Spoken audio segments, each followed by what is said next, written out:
Olá, como vão todos? Mais uma vez estamos aqui na Escola Ministerial, onde temos feito alguns estudos baseados no livro de Oswaldo Smith, Paixão pelas Almas. Vamos finalizar mais um capítulo e eu espero que Deus esteja abençoando a sua vida e como tem abençoado a minha, e que você possa estar aproveitando dessas aulas. Vamos então à nossa aula. Então vamos lá. Antes de nós começarmos a nossa aula, essa aula na realidade ela será o que nós vamos fazer. Nós vamos ler alguns versículos para relembrar algumas coisas que nós temos estudado e, na verdade, você precisa se fazer uma pergunta: a quem eu estou seguindo? A que poder eu me refiro quando falo do Evangelho de Cristo? Isso é uma pergunta que você precisa fazer o tempo todo. Eu tenho feito essa pergunta não no sentido de que eu quero ser melhor do que você, não, ou um discurso, não. É porque nós, e eu quero me colocar como exemplo, precisamos fazer essa pergunta todos os dias, para que nós possamos refletir, de fato, que evangelho nós estamos vivendo. Eu me incluo nisso. Que evangelho eu estou vivendo? Nós somos pecadores. Nós temos falhas. Nosso coração é muito tendencioso. O meu é muito tendencioso a querer coisas para si mesmo.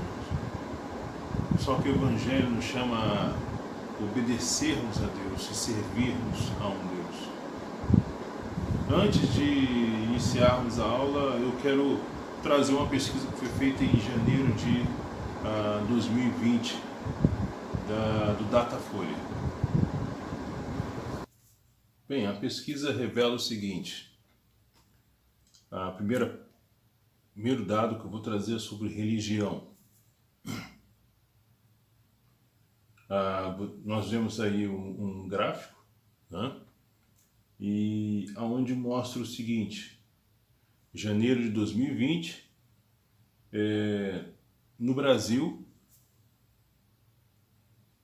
segundo o Datafolha, nós tínhamos uma porcentagem de 49%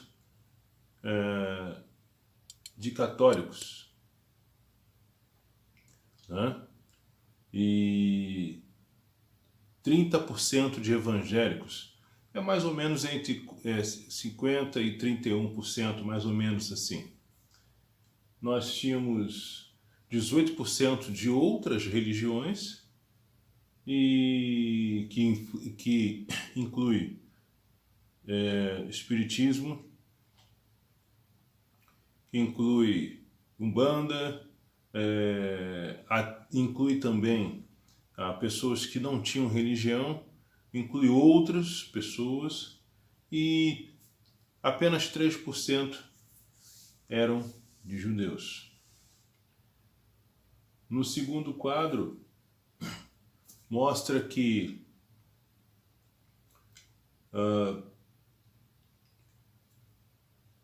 51%, entre homens e mulheres, 51% de mulheres eram declaradas católicas, enquanto homens 49%. Evangélicos, 58% das mulheres entrevistadas se declararam evangélicas, enquanto 42% dos homens. Ou seja, a proporção de homens e mulheres, há mais mulheres do que homens dentro das igrejas. Mas uma coisa me chama a atenção também nisso, que é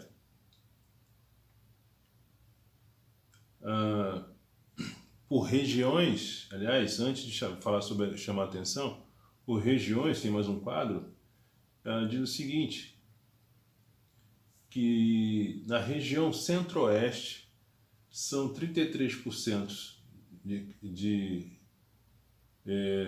evangélicos contra 49% de católicos, na região norte 39% contra 50%, na região nordeste 27% contra 59%, na região sul 30% contra 53%, e na região sudeste 32% contra 45%. Mas o ponto é,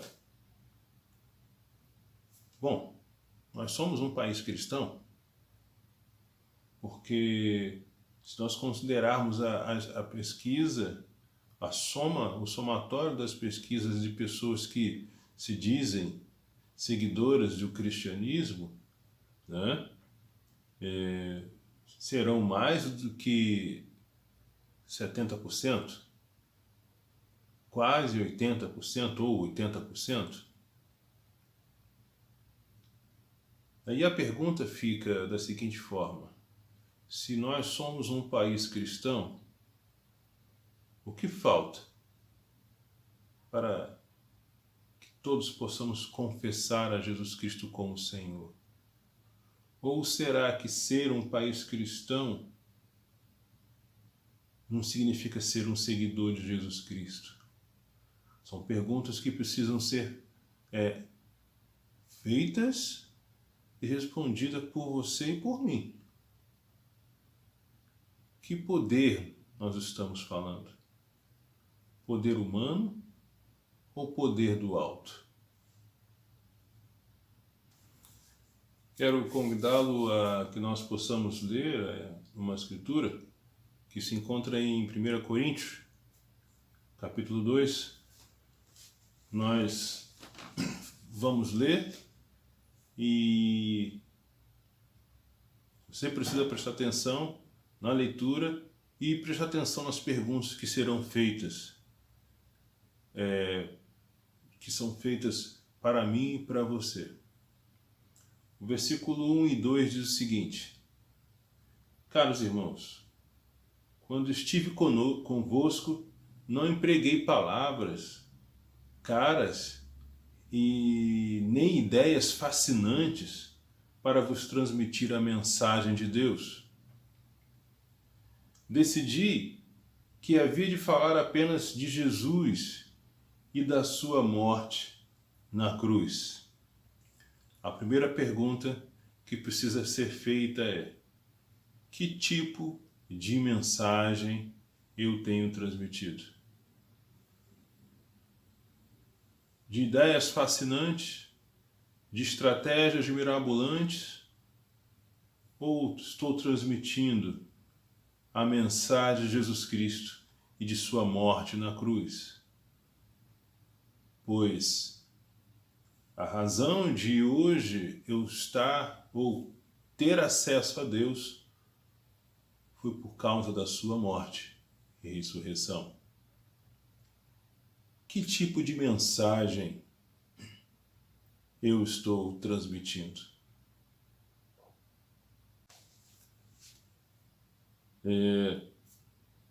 Vamos ler, né?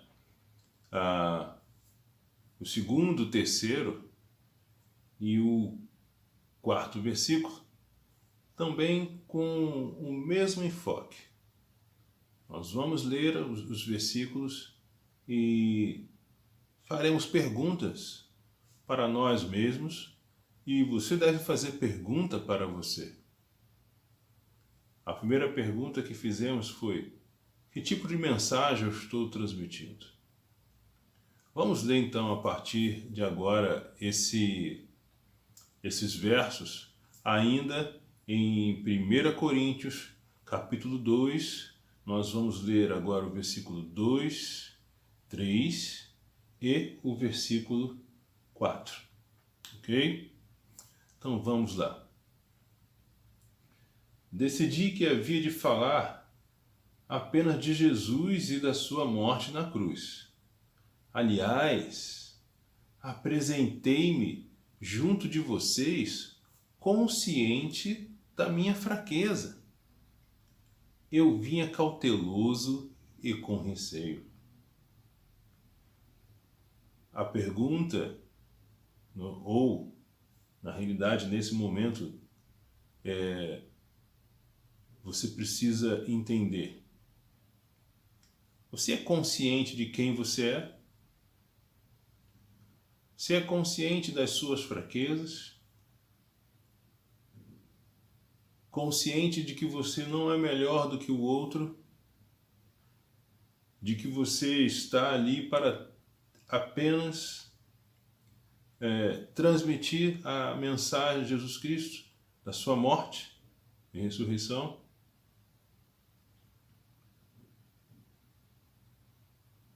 O apóstolo diz que estava consciente da sua fraqueza.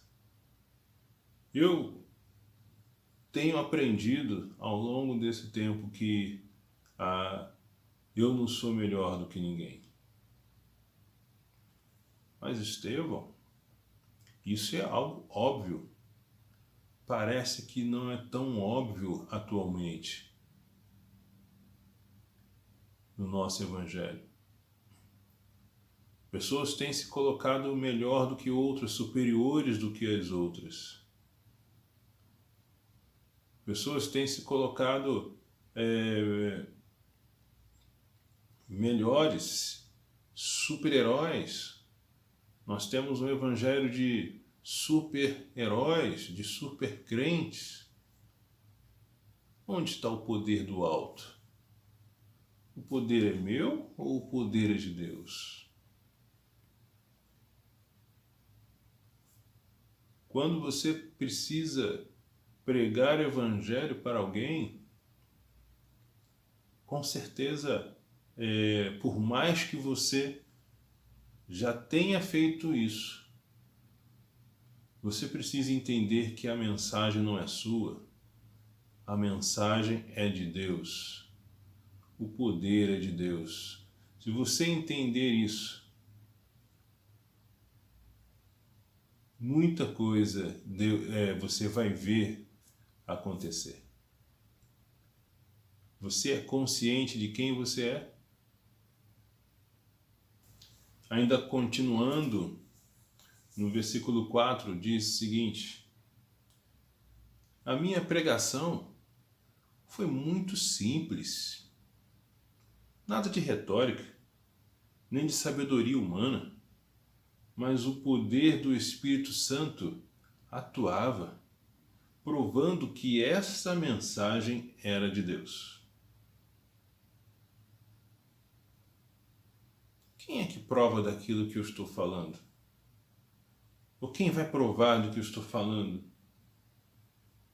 é de Deus, se não o próprio Deus? Eu tinha um amigo que nós até brincávamos sobre isso, e às vezes a gente ele ainda é vivo, né? Mas muitas das vezes nós enxergávamos que quando fazíamos alguma coisa, muitas das vezes era na força humana, querendo convencer as pessoas a respeito de Jesus Cristo. Força humana é apenas humana. Força humana não traz transformação de vidas, mas o poder de Deus sim, e esse traz transformação de vida. É por isso que, por mais conhecedor e entendedor que possamos ser, se não buscarmos o poder do Espírito Santo de Deus, seremos ou faremos apenas na nossa força humana. Porém, a pregação do Evangelho requer simplicidade e fraqueza. Fraqueza para que Deus possa nos fazer forte. No versículo 5, ainda de 1 Coríntios capítulo 2, nós vamos ler e, de novo, no mesmo processo. Nessa aula é o mesmo processo. Nós vamos ler e nós vamos indagar coisas para nós, coisas para vocês, e é importante que você faça essa indagação, essa reflexão, para que você possa, né, enxergar. O objetivo é que você enxergue de fato quem você é, que tipo de evangelho você vive e o que você tem transmitido para as pessoas. Isso é muito importante para que Deus possa agir através de mim e de você. Mas vamos ao versículo 5.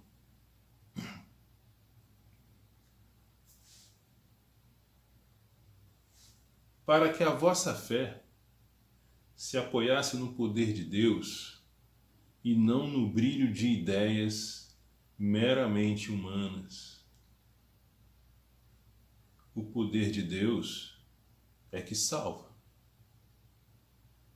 Nós podemos criar um monte de estratégia. Nós podemos fazer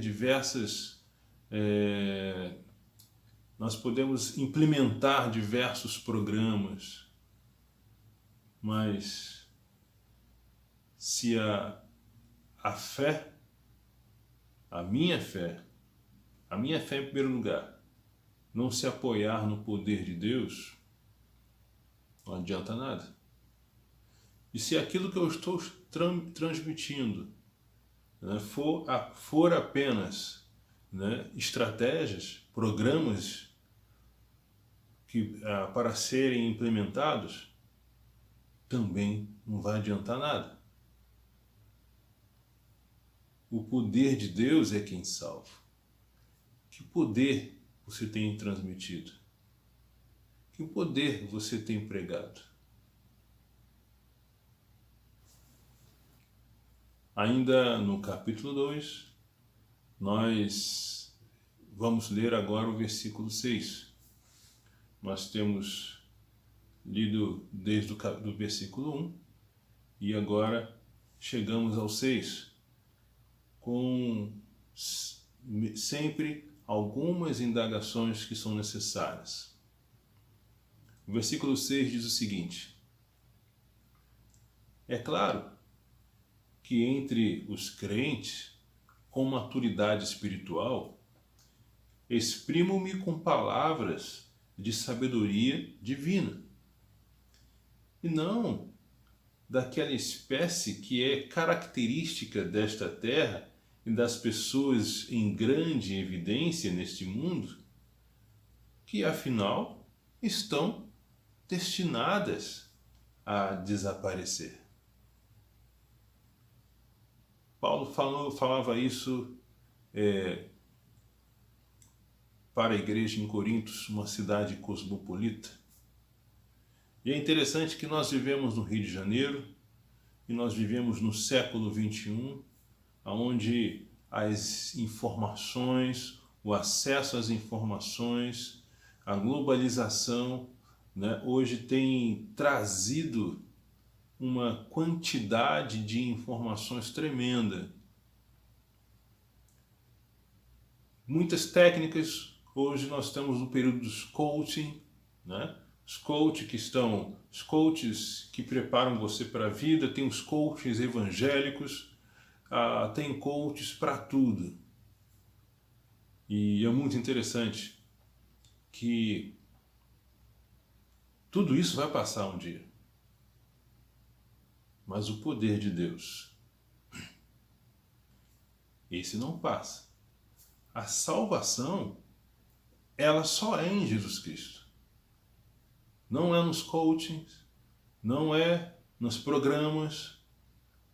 A salvação é em Cristo Jesus. O poder que nós temos que transmitir é do alto, não de nós mesmos. Chegamos ao versículo 7 e estamos pedindo a você que está lendo, está vendo esse vídeo, faça uma reflexão sobre o Evangelho em que você vive. Já falei aqui que eu tenho feito essa reflexão. Por quê? Porque eu preciso depender de Deus, entregar a minha força a Deus, porque não adianta nada, né? Ter talentos, sabedoria, se não tiver o poder de Deus. Vamos ler o versículo 7 de 1 Coríntios, capítulo 2. Toda sabedoria de que falamos é originária de Deus. É a expressão do sábio plano de Deus, desconhecido nos tempos antigos, ainda que tivesse sido elaborado em nosso benefício antes que o mundo fosse criado. Lembro de Jeremias, quando Deus se revela a ele, diz que o conhecia antes mesmo de ele nascer. Deus me conhecia e te conhecia antes mesmo de você nascer. Às vezes você quer falar de Deus e diz assim, eu não sei falar, não tenho sabedoria. Bom, a sabedoria de Deus. Já em algumas aulas atrás já falamos, compartilha aquilo que você tem vivido com Deus. Compartilhe as suas experiências com Deus, as suas experiências com Jesus Cristo, de salvação. Se você não tem experiência, você precisa buscar essa experiência. Se você está dentro da igreja muitos anos, mas ainda não tem uma convicção de uma experiência com Deus, busque essa experiência com Deus. É interessante porque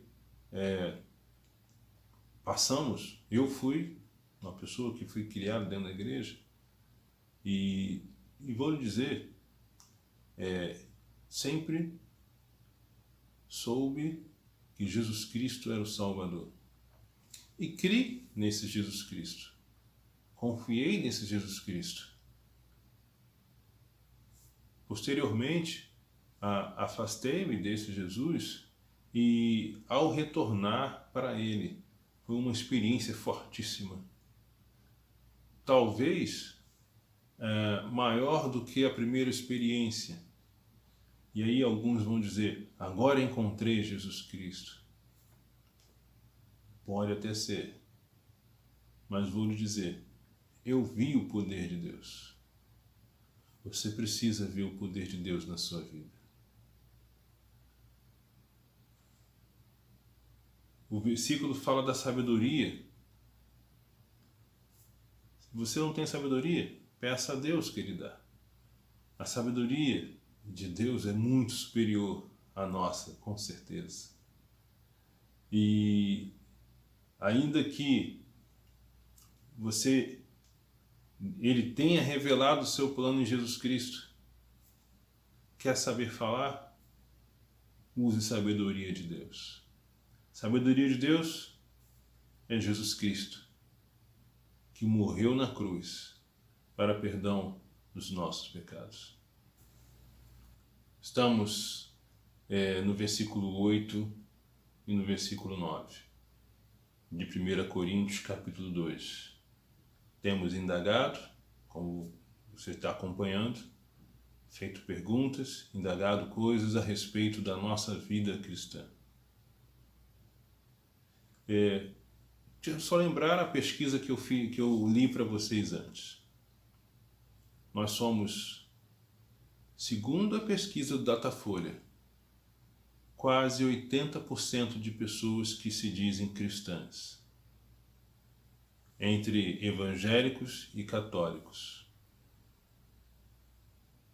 E se somos de fato cristãos, e se cristãos é ser seguidor de Jesus Cristo, por que não conseguimos mudar o Brasil? Por que não conseguimos influenciar a América do Sul?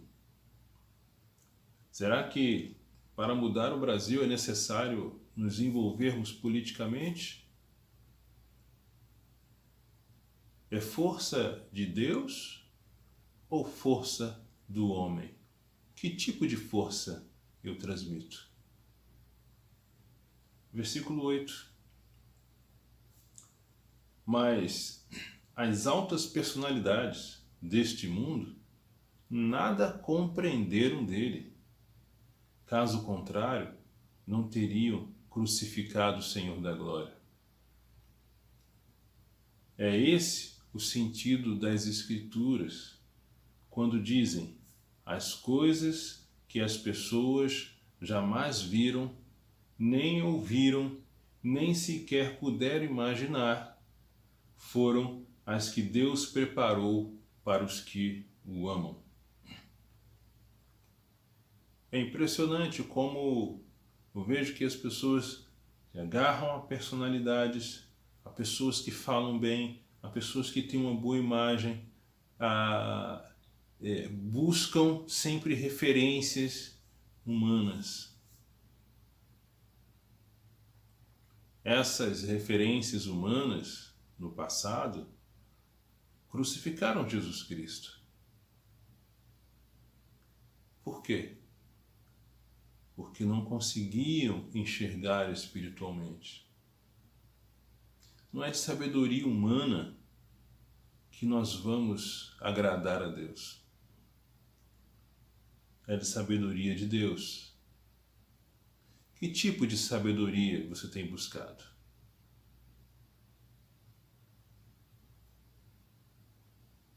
As coisas que jamais viram, nem ouviram, nem sequer puderam imaginar, foram as que Deus preparou para os que o amam. Que tipo de sabedoria? Do homem ou sabedoria de Deus? Chegamos ao versículo 10 e ao versículo 11. Nós temos indagado diversas questões até agora. Que tipo de mensagem? Sou consciente de quem eu sou? Tenho transmitido o Evangelho com simplicidade? É o poder de Deus quem salva ou o meu poder? O tempo passa para todos. A sabedoria é de Deus. Não é pela sabedoria humana. E agora nós chegamos ao versículo 10. E nós vamos ler versículo 10 e versículo 11. E diz o seguinte: e nós conhecemos-las porque Deus enviou o seu Espírito para nos-las revelar. O seu Espírito prescruta e revela-nos os pensamentos mais profundos e escondidos de Deus. Ninguém pode conhecer o que uma pessoa está a pensar e como ela é realmente no seu íntimo, senão a própria pessoa. Também ninguém pode conhecer os pensamentos de Deus se não for o seu próprio Espírito. Por mais que você conheça alguém, conviva, conheça, e até muitas das vezes você sabe os hábitos, sabe a forma com que ela pensa, você não sabe de fato o que está dentro dela se ela não te revelar. É assim no casamento. Eu conheço bem a minha esposa e ela me conhece. Sabemos mais ou menos o que um ou outro pensa a respeito de determinadas situações, temas e tudo mais. convivemos há mais de 20 anos, há uns 25 anos. Então sabemos o que um gosta, o que o outro gosta, sabemos. Mas há momentos que somente o que passa dentro de mim sou eu quem sei. Da mesma forma, o que passa dentro da minha esposa, só ela sabe. Se ela não me revelar, ou se eu não me revelar a ela, não saberemos o que o outro pensa. A revelação do Evangelho de Deus. A revelação do Evangelho não é de mim mesmo. Quando eu conheci de fato a Jesus Cristo, foi Ele que se revelou. Ele se revelou, inclusive, desde do Novo Testamento, quando Ele veio em carne. Pois Jesus Cristo veio em carne comunicar-se conosco. E Ele mostrou quem Ele era. Ensinou para que o Evangelho de Jesus Cristo chegasse até nós. É revelação de Deus. Como é que eu posso conhecer os pensamentos de Deus? Senão o próprio Deus. E como Ele se faz revelar conosco? Através do seu Espírito que habita em nós. Lembra de João?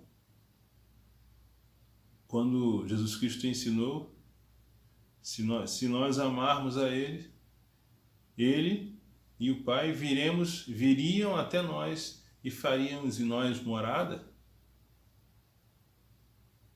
É o Evangelho de Deus sendo revelado em mim através do seu Espírito. Que tipo de Evangelho você tem vivido? Da revelação de Deus ou da revelação do homem? Que tipo de Evangelho você tem vivido? No versículo 12, diz assim: E Deus nos deu-nos o seu Espírito, e não o Espírito característico deste mundo, para que nos revele as dádivas que Ele graciosamente nos concede. O espírito desse mundo jaz no maligno, mas o Espírito de Deus, não. Esse vem da parte dele. É o poder que vem do alto. Não é deste mundo, não é da mesma forma. Nós não podemos agir, se nós estamos agindo da mesma forma deste mundo, se estamos usando as mesmas estratégias, confiando que essas estratégias são melhores do que o poder de Deus, não temos o Espírito de Deus. É preocupante. Por quê? As características desse mundo são deste mundo. A característica e o espírito desse mundo não nos revela as dádivas que Ele graciosamente, Deus, nos concede. É a sabedoria de Deus. Que tipo de espírito que você quer que seja revelado para você? O Espírito de Deus ou o espírito deste mundo? No versículo 13, o apóstolo, ele fala o seguinte: Ao dizer-vos isto, não usamos palavra de sabedoria humana.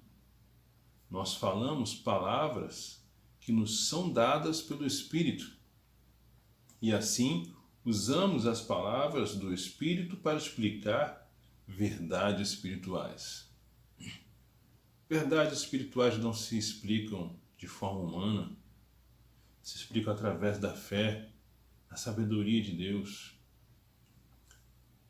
Se você se aproxima de Deus, é necessário que creia que Ele exista e que Ele é benevolente com aqueles que o buscam. Se você busca sabedoria humana, você não vai encontrar Deus. Se você busca estratégias humanas, você não vai encontrar verdades espirituais. A sabedoria é de Deus. Bom, chegamos ao final da leitura. Versículo 14 e 16 é o que nós vamos ler agora. Uma pessoa que não tenha o Espírito de Deus não pode compreender as coisas que o Espírito Santo nos ensina.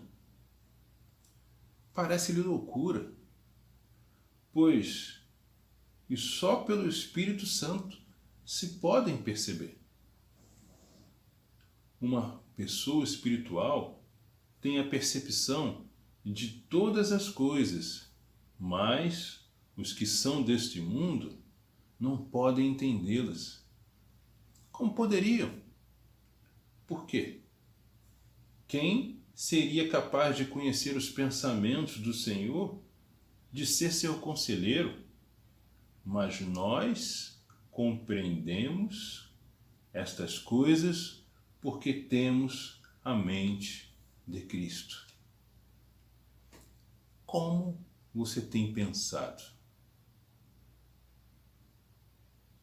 Por uma mente humana ou pela mente de Cristo?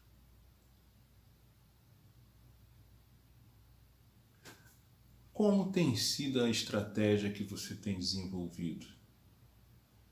Estratégia humana ou estratégia de Deus? Qual a estratégia de Deus para a sua vida? Qual a estratégia de Deus para a sua igreja? Eu posso ter um monte de ideias para a minha vida, eu posso ter um monte de ideias de como conquistar isso ou aquilo. Mas eu tenho colocado a minha vida diante de Deus? Eu tenho buscado em Deus estratégias para eu alcançar aquilo que Ele quer? Lembra, eu falei, o meu coração, ele busca satisfação própria. Há uma pesquisa, eu li esses dias, de que o ser humano, né, uma pesquisa de um grupo da neurociência, eles falam o seguinte, que o ser humano busca acreditar naquilo que lhe convém, naquilo que lhe é agradável, ele acredita naquilo que ele quer de fato. Se for de acordo com os pensamentos que ele acredita, ele segue aquilo. Mas se não for, né, mediante aquilo que acredita, é difícil ele aceitar. Essa é a mente humana. E a Bíblia fala o seguinte, para que você compreenda as coisas do Espírito de Deus, você precisa ter o Espírito de Deus. Para que você compreenda que muitas das coisas não são loucura, como humanamente falando se parecem. É necessário que você tenha o Espírito de Deus. Tenho falado aqui e me preocupa quando nós, né, que dizemos ser seguidores de Jesus Cristo, temos apoiado diversas ideologias de violência, ideologias políticas, e temos esquecido do nosso compromisso com Jesus Cristo. É Ele que é quem é o nosso Senhor, não o outro. E esses dias, uma pessoa que eu conheço e que também se diz seguidora de Jesus Cristo postou o seguinte texto. Nós falamos de política hoje porque para falarmos de Jesus Cristo amanhã. Bom, há uma contradição naquilo que Jesus Cristo ensina, porque ele fala que a colheita já está posta, já está pronta, e que nós deveríamos orar ao Senhor da Seara para que enviasse ceifeiros, que não seria para amanhã, mas seria para hoje, para ontem.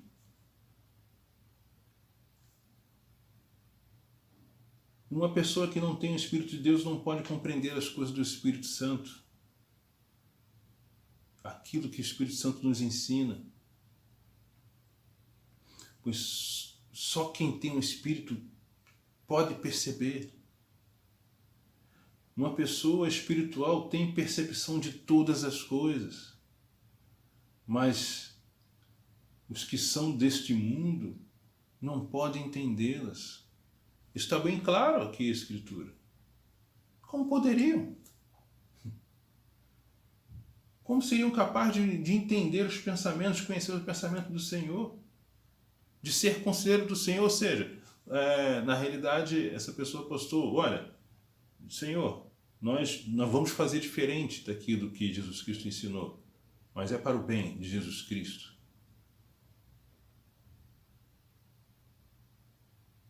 Nós temos que ter a mente de Cristo. Que mente você tem tido? O que tem tido nos seus pensamentos? Nós somos tentados o tempo todo. Eu sou tentado o tempo todo. E eu preciso levar meu pensamento cativo a Jesus Cristo, para que eu tenha a mente de Cristo.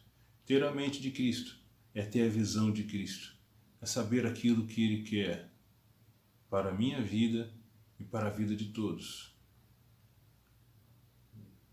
Quero citar João 3,16, porque Deus amou o mundo de tal maneira que deu seu Filho unigênito, para que todo aquele que nele crê não morresse, mas que tivesse a vida eterna. Esse é o pensamento principal de Jesus Cristo. Ter a mente de Cristo. Você tem a mente de Cristo? Oswald Smith, no seu livro, ele escreve uma coisa muito interessante. Ele questiona o porquê não se tem os sinais que Jesus Cristo disse que teria, que estaria acompanhando aqueles que crerem. Só lembrando, em Marcos capítulo 16, a partir do versículo 15, ele diz o seguinte: então lhes disse, vão por todo o mundo e preguem a boa nova a todos, em toda parte. Quem crê e for batizado será salvo, mas quem não quiser crer será condenado. E quem crê ser-viciar da minha autoridade para expulsar demônios, e falará novas línguas, poderá até pegar em cobras, e se beber alguma coisa venenosa não lhe fará mal, e poderá pôr as mãos sobre os doentes e curá-los. Quando Jesus acabou de falar com eles, Jesus foi levado para o céu e sentou-se no lugar de honra à direita de Deus. Os discípulos foram pregando por toda parte, e o Senhor estava com eles, comprovando o que diziam com os milagres que se seguiam às suas mensagens. Esse é um desafio. Orar para que as pessoas sejam curadas. E eu não estou falando ser curandeiro. Hoje o que nós temos, o que nós vemos são curandeiros. Venha aqui que você vai ser curado. Venha, fique aqui comigo que você vai ser curado, que você vai ter a sua vida abençoada. Na realidade, os sinais de Jesus Cristo acompanhariam aqueles que estavam indo pregar o Evangelho. Não aqueles que estavam parados no local, mas aqueles que estavam indo. Oswaldo Smith, ele indaga que nós, né, se fôssemos aquilo que deveríamos ser, né, segundo as Escrituras, os sinais ainda nos acompanhariam? Ou os sinais nos acompanhariam? Então ele questiona e me questiona e questiona a você também. Os sinais estão nos acompanhando? Ou estamos parados e os sinais foram embora? E Marcos capítulo 13 também, já que eu estou em Marcos, Jesus Cristo avisou. Se então alguém lhes disser, vejam, aqui está o Cristo, ou vejam, ali está ele, não acreditem, pois aparecerão falsos cristos, falsos profetas, que realizarão sinais e maravilhas para, se possível, enganar os eleitos. Sinais e maravilhas têm sido feitos por falsos cristos, falsos profetas. Pessoas que dizem, vem aqui, fique comigo, eu vou te dar cura, eu vou te dar prosperidade. Pessoas que têm se engordado do dinheiro do povo e que não têm trazido nada de Jesus Cristo, nada da mente de Cristo, nada dos ensinamentos do Evangelho. Bom, a questão é, nós temos hoje muitas igrejas cheias, lotadas de pessoas. Como falei na pesquisa, nós somos quase 80% de uma população que se diz cristã, entre católicos e evangélicos. Só de evangélicos são quase 40% da população. E nós estamos, eu estou vendo pessoas falando em pegarem armas. A nossa arma é espiritual ou é terrena? O nosso evangelho é espiritual, é dos céus, é um poder do alto ou um poder da terra? Qual tipo de evangelho você quer viver? Do alto? Que tipo de poder você quer ver? Do alto? Ou você quer viver do poder da terra? De um evangelho que não é de Deus, da terra. Deus abençoe vocês. A paz de Cristo.